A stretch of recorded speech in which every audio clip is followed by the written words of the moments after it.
Hello Pisces, Sun, Moon, Rising, and Venus signs. Kamusta kayo? Sana po nasa mabuti kayong kalagayan. Welcome back po sa Star Tarot. At kung bago kayo rito, welcome din po kayo. Please subscribe, like, share my videos, and leave me a comment kung nakaresonate kayo. So we have walking staff, support, and encouragement. So this is really good, no, Pisces?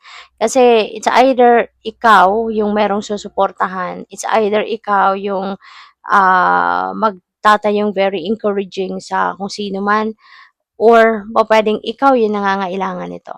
Maaring ikaw yung magkakaroon ng suporta from other people, maaring ikaw yung magkaka-receive ng encouragement from someone. No? So, pwedeng ganon, either way. Watering can, asking for help, sharing burdens. Ayan. So, this could be you, no? So, pwedeng ikaw talaga yung nangangailangan ng suporta sa ngayon. Baka napaghihinaan ka ng loob, baka, alam mo yun, yung feeling mo hopeless ang sitwasyon. Kaya someone is going to be encouraging you, 'di ba? Na maging mas positibo ka, maging alam mo 'yun, focus on what is positive, yung gano'n. Kasi pupuwedeng you are going to ask for help and there's no uh, wrong with that, asking for help, no? Tama 'yan. Kapag naisip mo na kailangan mo ng tulong, nararamdaman mo na you need some support in any form, huwag kang magdalawang isip. Go for it. Kasi lahat tayo, no? Alam naman nating lahat na lahat tayo, we are all entitled for help. Kaya never ever hesitate to ask for help. Never ever, you know, um, doubt yourself, no? Kung pupuwede kang humingi ng tulong or if entitled ka na humingi ng tulong, isipin mo na we are all entitled for help. Okay? Kaya tama 'yan, hingi ka ng tulong, hingi ka ng suporta sa kung kanino man, 'di ba? Hindi mo kailangang suluhin ang bigat, hindi mo kailangang suluhin ang problema. Okay? Meron tayong puwedeng maging karamay, marami tayong puwedeng lapitan na makakatulong sa atin. Yun nga lang, kailangan mo din na maging matalino ka sa pagpipili ng mga taong hihingian mo ng tulong. Unang-una, yung mapagkakatiwalaan mo. 'Di ba? Yung taong mapagkakatiwalaan mo ng kwento ng buhay mo. 'Di ba? Na hindi ka itsitsismis. Yung gano'n. At isa pa, 'di ba? Yung sigurado kang may maitutulong din sa'yo. You know? So, yun ang lalapitan mo. So, we have moon, phases, cycles, and intuition. Ayan. So, makinig ka. No? Makinig ka. Importante na lagi ka makikinig sa iyong intuition because yung intuition, that's divine guidance. Okay? Gabay yan sa atin ng divine universe. At importante na lagi tayong makikinig sa ating intuition kasi yan ang gagabay sa atin. No? Yan ang gagabay sa atin kung saan tayo dapat papunta, anong mga dapat nating gawin, sinong mga tao ang pwede nating lapitan na makakatulong sa atin. That's going to guide us, no? Kasi gabay yan, no? Galing yan, mensahe yan from the universe, no? And that is what's going to guide us, lead us towards kung ano yung tama at dapat. And this is also a reminder para sa'yo na life is a cycle. Life is a cycle. When something ends, there is a beginning. 'Di ba? Phases tayo eh. Life is about phases and cycles. Merong magtatapos kasi merong magsisimula. 'Di ba? Merong kailangang mahinto kasi hindi na 'yan nakakabuti para sa'yo. 'Di ba? Merong kailangang ipagpatuloy, 'di ba? Because that is where you need to go. Yung mga ganyan, no? So that is a reminder para sa iyo. So tingnan natin kung ano pa ang ganap. And by the way, maraming salamat for subscribing. And if you haven't subscribed yet, subscribe na kayo. And also, maraming salamat din for not skipping the ads. Malaking bagay po yun sa akin. And also, please click the join button sa baba ng video kung gusto po ninyo na mag-join kayo sa membership. Okay?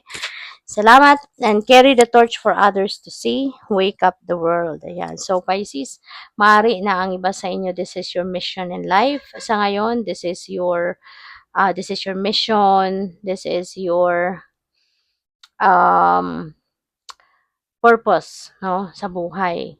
To be, to be the beacon for others.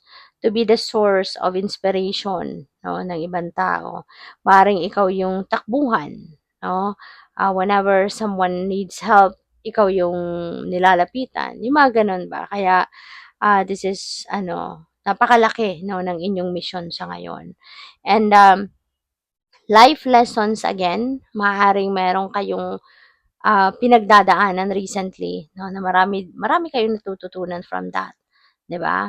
Kaya nga 'di ba yung mga problema, that is also considered a blessing.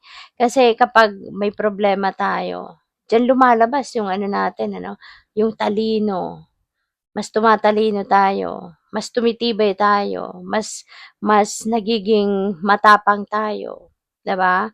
Mas nagiging courageous tayo and so many other things na kumbaga it's, bringing out the best in us, 'di ba? Kapag meron tayong mga hardships na pinagdadaanan.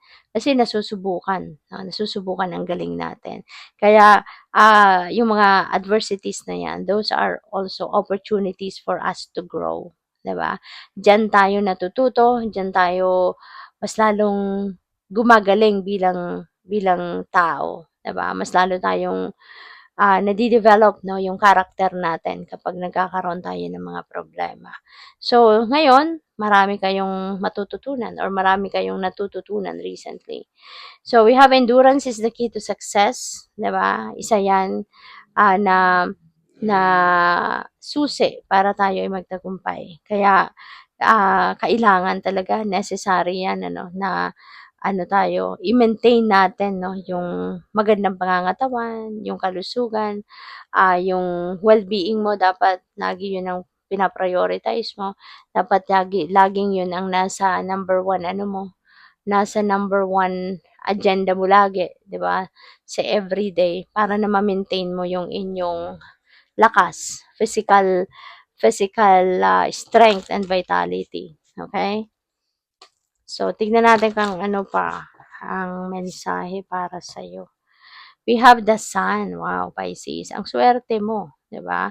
Napakaswerte mo. You are blessed. Kasi kung ano man ito mga burden na pinagdadaanan ninyo sa ngayon, rest assured no that that is eventually going to fade. You know, kasi meron kang the sun energy is very optimistic, 'di ba? Energy.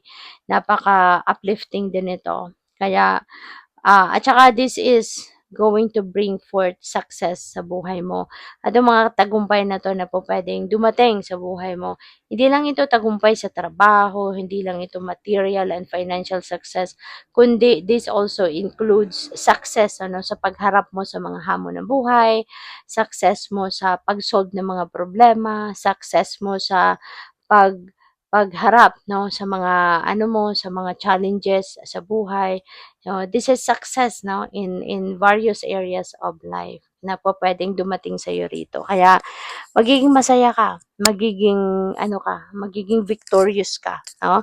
Malalagpasan mo ang mga problema, malalagpasan mo yung mga paghihirap na maaaring nararanasan mo 'no, sa iba't ibang parte ng buhay ninyo. At, ito na yung time 'no, na magiging masaya ka, 'di ba? You will be filled with joy and happiness. Kasi kumbaga makakaahon ka na, 'di ba, from difficulties. So we have the moon. Paalala ito sa'yo, dalawa na yung moon energy. Paalala ito sa'yo, no, na talagang wag mong kakaligtaan makinig sa inyong intuition. Wag mong kakaligtaan makinig sa mga mensahe ng universe sa'yo. Kasi maaari din na pinapadalahan ka ng divine, ng mga intuitive nudges, meron kang nare-receive ng mga downloads of information, no? Alam mo yun, yung mga light bulb moment na sinasabi natin na kunyari, meron kang busy ka sa ginagawa mo, 'di ba? Let's say, kung anong ginagawa mo, sa opisina man or sa bahay, nakatutok doon ang isip mo, no? Yung attention mo nandoon. Tapos all of a sudden, merong idea, no, na talagang bigla na lang papasok sa isip mo, 'di ba? And that is sinasabi kong light bulb moment, no, na maaaring yan ay guidance sa'yo ng universe. Yan ay impormasyon na bigay sa'yo ng universe na makakatulong sa pag-solve na kung ano man ang current mong problema. Okay? So, pay attention kayo sa mga ganon. And of course, yeah, sa inyong intuition. Okay? So, we have 8 of cups. Ayan. So, this is new beginning energy. Kasi si Eight of Cups, departure energy ito eh. So, meron kang iiwanan, meron kang tatalikuran, 'di ba? At kaya life is a cycle talaga, no? That is ngayon, ano, ma-experience mo 'yan na something is coming to an end, 'di ba? Kasi handa ka na ditong magsimula ng bagong buhay. Meron kang tatalikuran, meron kang tatapusin, meron kang tutuldukan na sitwasyon, and you are ready to move on with your life from that situation. Okay? So kung ano man ito, kayo lang tanging nakakaalam. Kung ano man itong bagay na 'to na sa tingin mo hindi na 'to para sa'yo, hindi na 'to makakabuti para sa'yo, hindi na 'to beneficial para sa'yo. So kung ano man 'yan, that is what you are going to, kumbaga, you're going to put an end to that, 'no, at magsisimula ka na ng bagong buhay. So good luck. Thank you for watching Love and Light. Namaste.